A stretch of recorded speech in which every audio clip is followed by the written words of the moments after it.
My name is Judith Ann Eldridge, although most people know me as Ann, and I've worked in this barn in New Hampshire for the past 25 years. I make intaglio prints. This is an old process. The first intaglio prints were engravings, and they were done in the mid-1400s in Germany. Rembrandt and Albrecht Dürer would have been familiar with this press and all these tools that you're about to see. The word intaglio is Italian, and it means incised. So it includes the processes of engraving, dry point, mezzotint, aquatint, and line etching, and a few others. What they all have in common is that there are various methods of incising that image into some kind of a plate. And as you'll see in a minute, it's those indented lines that are going to hold the ink and make the print.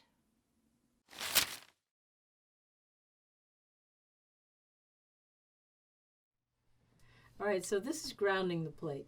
And what I'm trying to do is heat the plate up enough so that I can melt what is predominantly beeswax with a little asphaltum on the surface.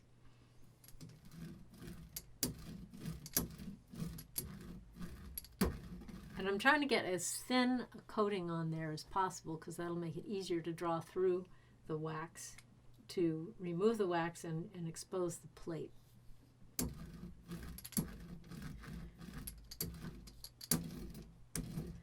There are other ways of doing this, but I prefer this way, which is the kind of old-fashioned way, because this ground will never chip, so I can work on the plate for a very long time without having any problems with it. And you'll see that it's about the same color as the copper, which makes it difficult to see where I've drawn a line. So the next step we'll show you is how to smoke a plate.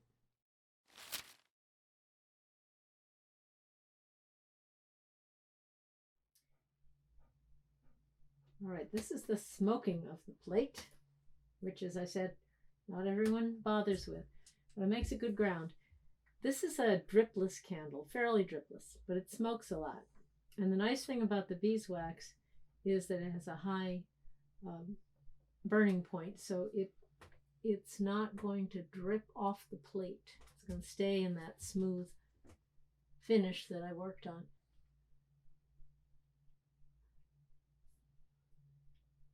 There it goes. So this will give me a nice hard black surface. So it's like the reverse of drawing with a pen on a piece of white paper. I'll be drawing with a copper line on a black surface.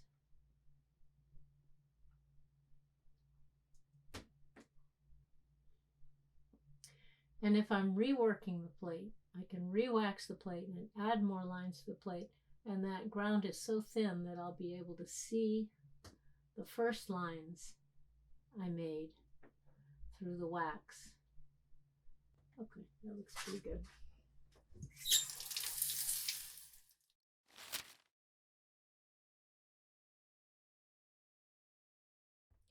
This is a plate that has been grounded and smoked.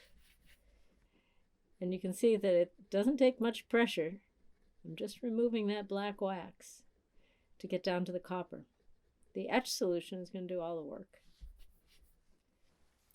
My tools are not terribly attractive, but anything with a point works. This is a tool that I made specifically that has the end ground off it at an angle so that I can get a wider mark and I can actually vary that mark a bit. The other two tools that are commonly used are a burnisher and a scraper. And I mostly use these either to get special effects or to correct a plate, because once this plate is put in the etch, it's going to corrode the plate where the copper shows. And if at this point I see a place that I do not want to etch, I can simply put a little Vaseline or wax on that area, and when it goes into the etch won't get to that copper, and it won't etch. If it does, I can use the burnisher and the scraper to take out errors.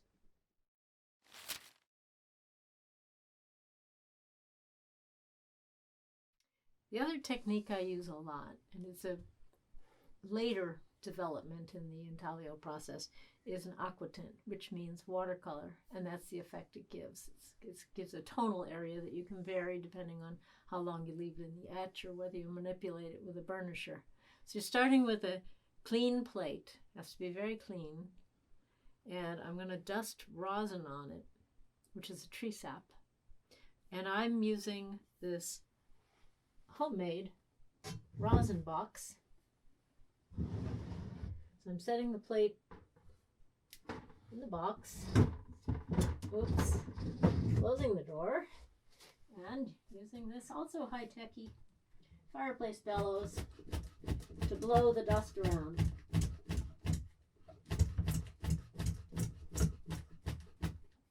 And then I'll wait for a minute for the dust to settle. All right, the dust has settled.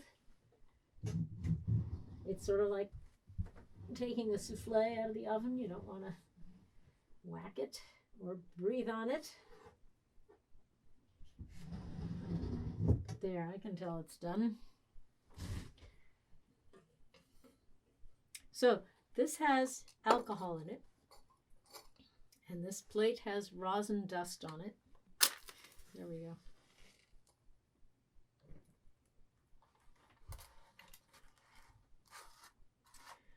And the object is to wait until the rosin starts to melt. It changes color a little bit as it melts. You can see that this corner is just starting to change color, and it's spreading into the center. It's almost done now. There. That should give it a good even tone. I can etch it, and then I can manipulate the lights and darks with a burnisher, smoothing out some areas. Of course, you have to take the rosin off the plate, and that comes off with alcohol.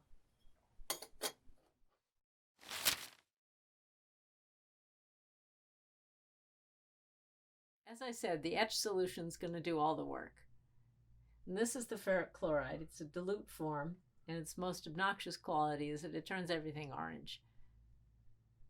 I'm going to put these soft wax on the corner so that I can suspend the plate upside down, and the corrosion will fall out of the plate, out of the lines.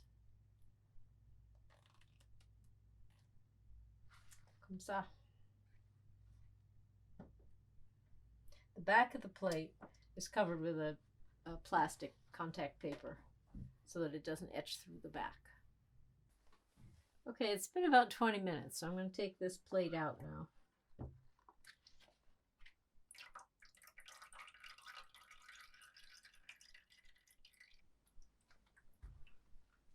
I'm going to capture all the residue that comes off the plate.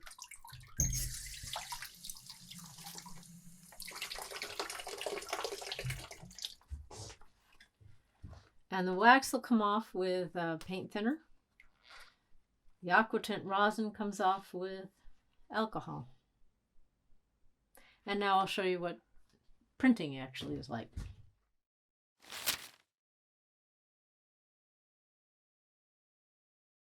I'm going to now ink this plate that I've been working on for far too long.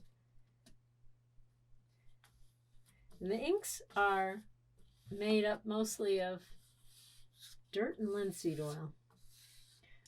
As you can see, it's not moving. It's going to stay right where I put it.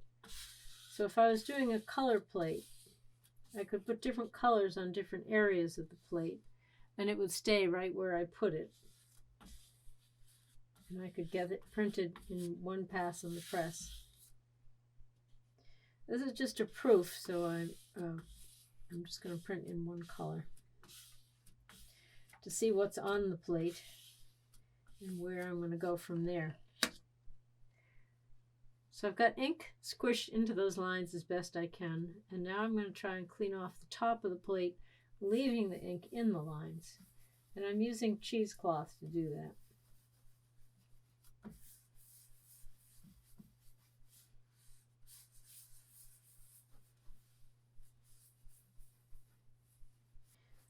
This plate has both line etching and aquatint on it. The line etching areas are all this detail in the middle, and the aquatint is this tonal effect on the edges. And I did that by putting an aquatint, the rosin, on the whole plate and then brushing the etch solution, and I blocked out this area. So I just brushed the etch solution around and it gives that watercolor effect.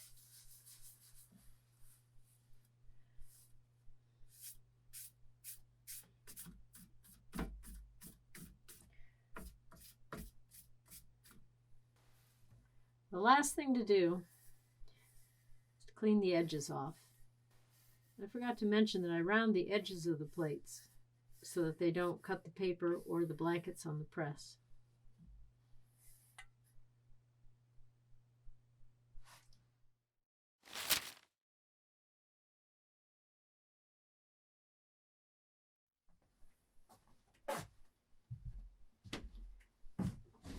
All right, so now we'll see what this looks like.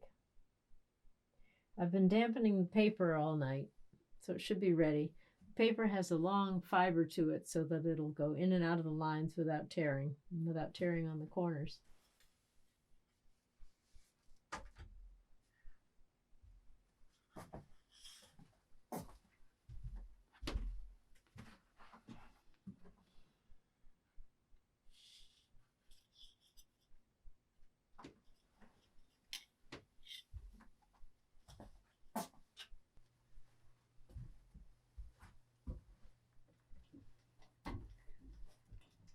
What you're seeing are felt blankets that are cushioning the roller from the plate. And the felt will push the paper into the lines and pulls the ink out. It takes quite a lot of pressure to get ink, greased ink, to stick to a water-soaked piece of paper. And you probably notice those images on the blankets. That's for what happens when you forget to put paper on the plate. It's not good for the blankets.